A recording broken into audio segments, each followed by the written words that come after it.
What would you do if venomous snakes were a constant threat?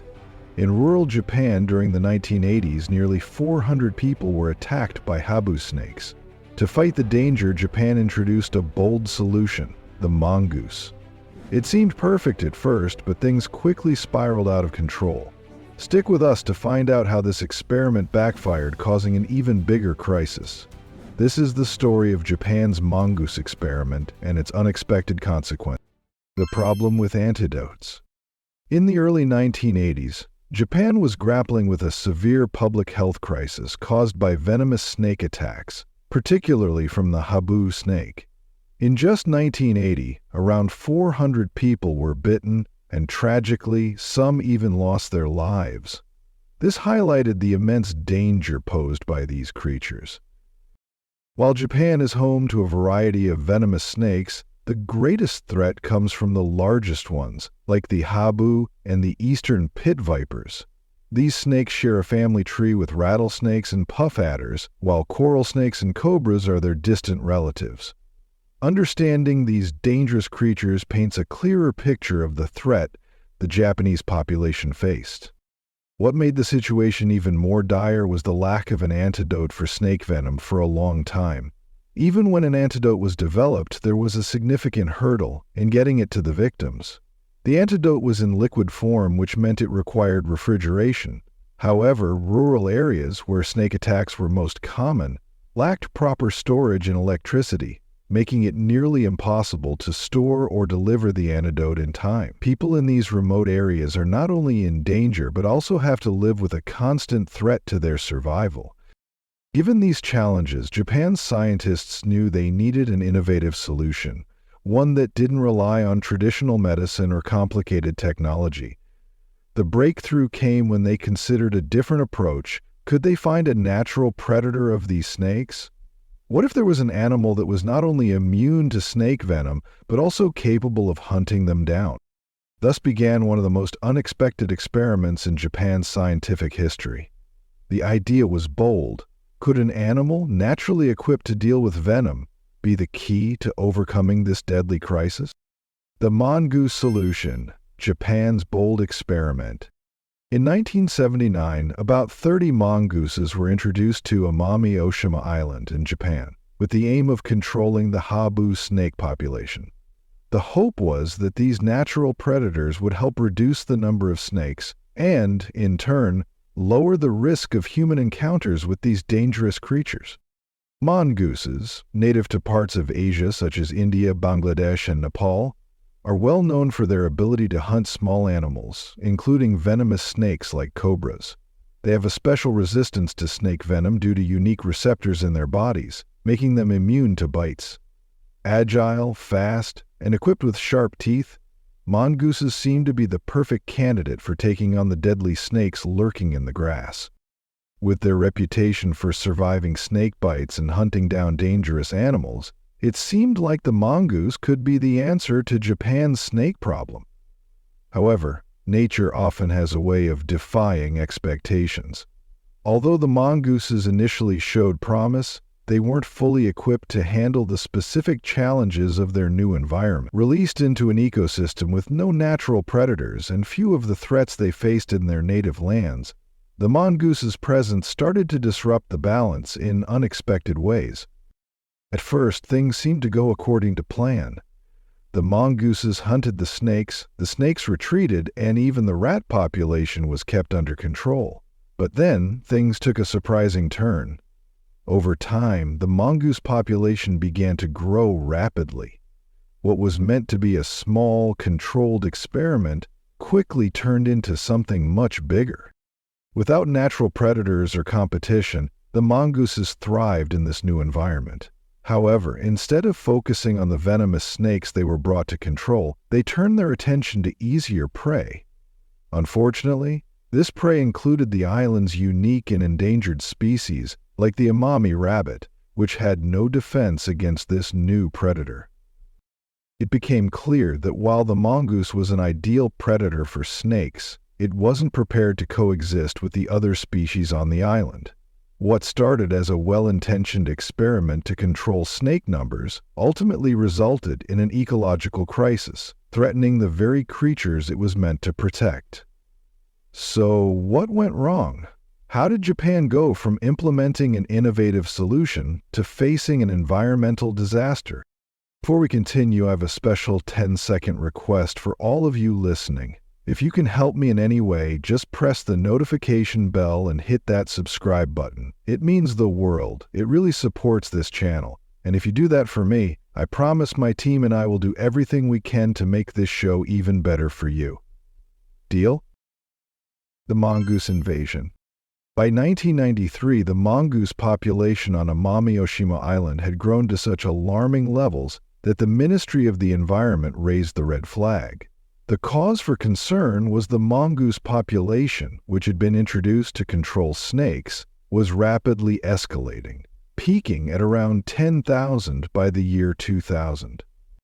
But did the snake population drop? Technically, yes, but the mongooses were not responsible for this decline. It turned out that the mongooses showed little interest in their venomous prey. On the surface, they appeared to be the perfect solution. After all, mongooses are known for their agility and speed, traits that make them formidable opponents for cobras, which are cousins to the habu. So, theoretically, it should have worked. Additionally, mongooses possess special acetylcholine receptors that reduce their sensitivity to venom, enabling them to survive bites than other animals. On top of that, evolution had equipped them with quick reflexes and sharp teeth, perfect for delivering fatal strikes. However, there was a significant catch. Mongooses are diurnal while the habu is nocturnal. This made it unlikely for the two species to encounter each other, minimizing the effectiveness of the mongooses as snake hunters. Even if their schedules did align, mongooses wouldn't have been particularly motivated to hunt the venomous snakes. Why expend the energy when easier prey like mice and rabbits were readily available? It's like choosing between a challenging gourmet meal and fast food, only in this case, the gourmet dish bites back. Instead of focusing on the venomous snakes, the mongooses turned their attention to the island's more vulnerable species. The Amami rabbit, a creature that had evolved on the island for thousands of years without natural predators, found itself an easy target. Already endangered, with only a small population remaining, these rabbits were now at even greater risk. As the mongoose population surged, in an ironic twist, the very creature brought in to reduce the snake threat ended up becoming a bigger problem than the snakes themselves. As a local conservationist put it, it was like the cure had become worse than the disease. By now it was clear that this experiment had spiraled out of control. The mongooses, initially introduced as a solution, had become an invasive species, wreaking havoc on the delicate island ecosystem. What was meant to be a simple solution to a snake problem had transformed into an ecological disaster, destabilizing the entire environment. Ecological disruption. The introduction of mongooses to Amami Oshima Island triggered a devastating ripple effect, leading to the decline of many of the island's native species. It wasn't just the Amami rabbit that was at risk. Nearly 15 species unique to the island faced the threat of extinction due to mongoose predation. These species, which had evolved over thousands of years to perfectly fit the island's ecosystem, now found themselves fighting for survival against a new, unfamiliar predator.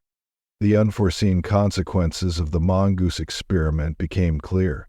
These animals were no longer simply an inconvenience. They had become a serious threat to the island's biodiversity, endangering entire ecosystems that had existed for millennia. But the damage wasn't confined to the natural world alone. The mongooses also caused significant economic harm to the island's inhabitants. Farmers, who were already struggling with the natural challenges of island life, now found themselves facing a new predator in the form of the mongooses. The animals preyed on livestock, including poultry, and destroyed crops, further undermining the livelihoods of the island's residents. Moreover, the mongooses introduced new diseases to the island, infecting livestock and compounding the economic strain on the community. What had once been an isolated, self-sustaining way of life was now disrupted by the unintended consequences of a well-meaning experiment gone wrong. The mongoose invasion stands as a stark reminder of just how fragile ecosystems can be, and how quickly a seemingly good intervention can spiral out of control. What began as an effort to protect human lives ultimately endangered both the environment and the local economy. Could Japan's ambitious experiment to combat the mongoose invasion on Amami-Oshima Island offer a solution, or does it raise deeper questions about the balance between human intervention and nature's adaptation? The struggle to eradicate mongooses.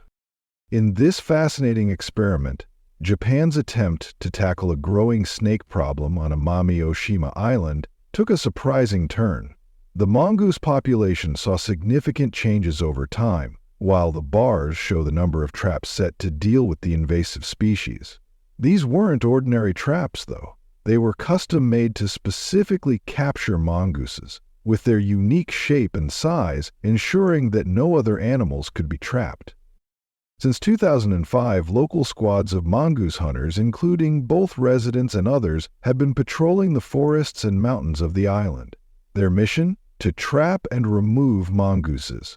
This effort required vast amounts of resources, both financial and human. It's estimated that around $25 million was spent over the years in an attempt to eradicate these animals. The task was daunting and the pressure was immense, as everyone on the island felt the effects of this invasive species. However, the situation wasn't as straightforward as it seemed. While many people understood the urgency of addressing the snake threat, others found themselves conflicted. The mongooses, though not native to the island, had adapted to the environment and become reliant on it. This created a moral dilemma. Should the eradication effort continue, or should they find another solution to preserve the mongooses as part of the ecosystem? The process of eradication was long and challenging, stretching over more than 2 decades. Year after year, traps were set and monitoring continued. As the mongoose population gradually decreased, it became clear that success was finally on the horizon. The breakthrough came in 2018 when Japan proudly announced that Amami-Oshima Island was officially mongoose-free.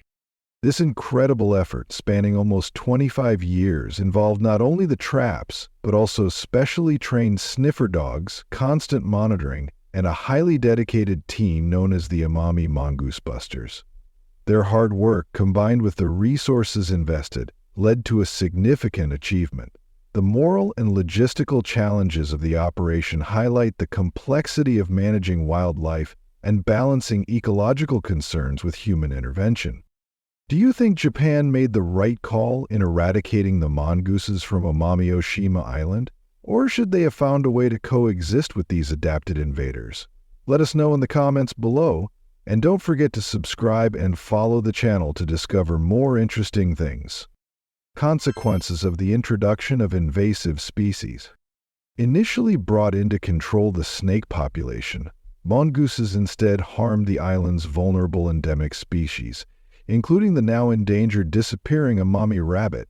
Amami-Oshima, a subtropical UNESCO World Heritage Site, is home to rare species. The mongooses, introduced to combat snakes, ended up threatening around 15 local species. The Amami rabbit, a living fossil, is one such species, with encounters between these rabbits and mongooses drastically decreasing. In addition to the rabbit, mongooses also endangered rats and preyed on farm birds and crops, disrupting the local economy.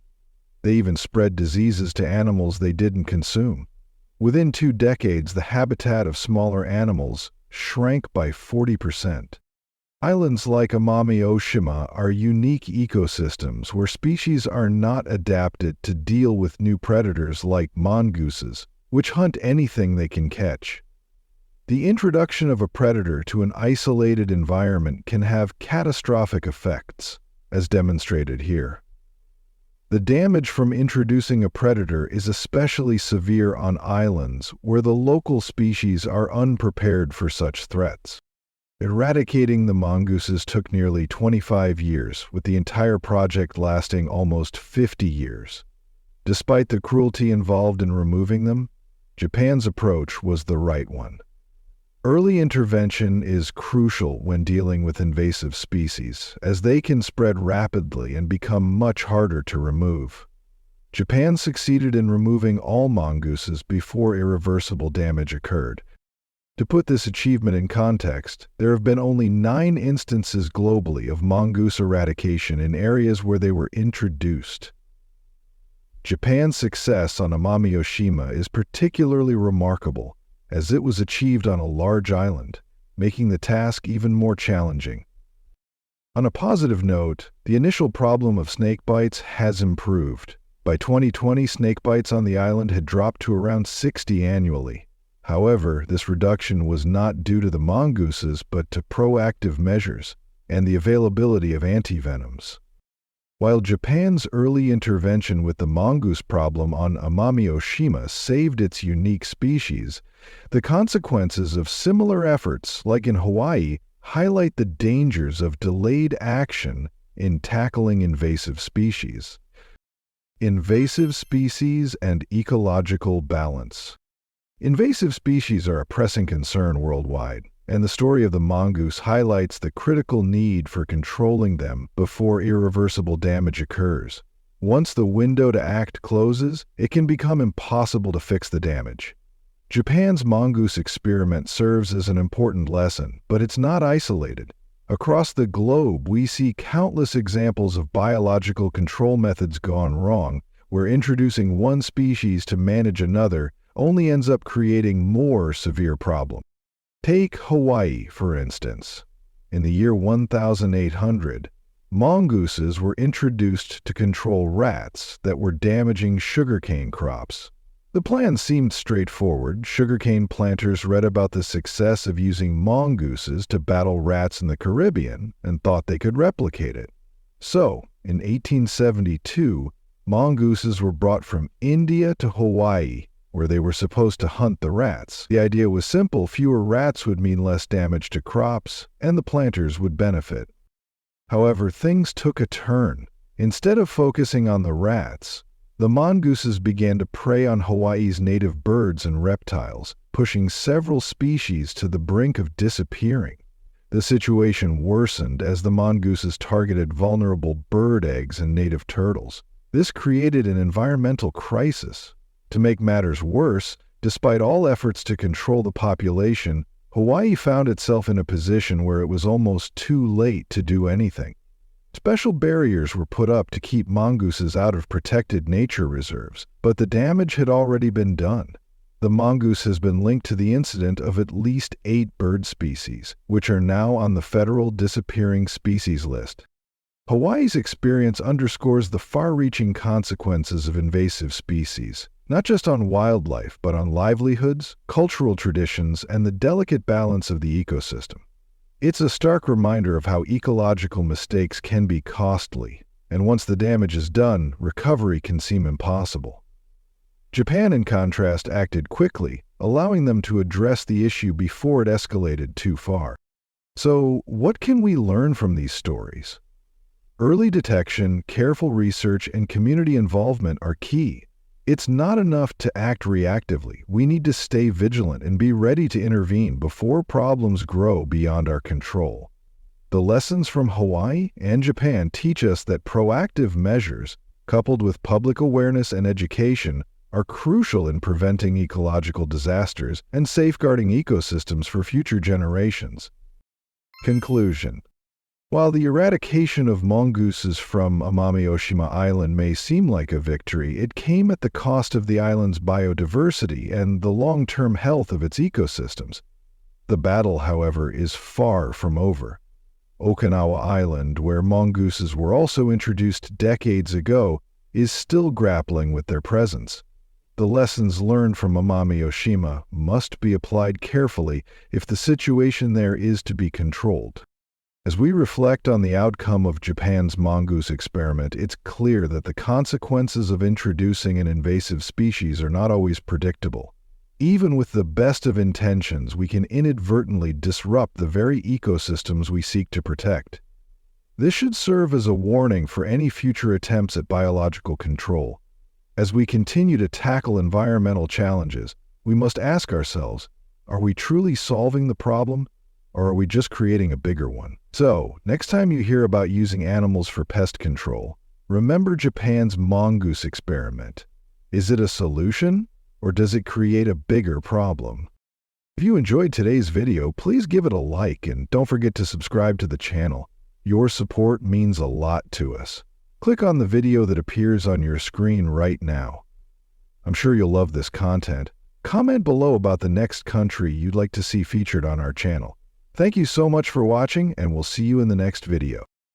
Thanks for being with us. Leave a comment, like to show your support, and remember to hit that subscribe button for more exciting videos. See you next time.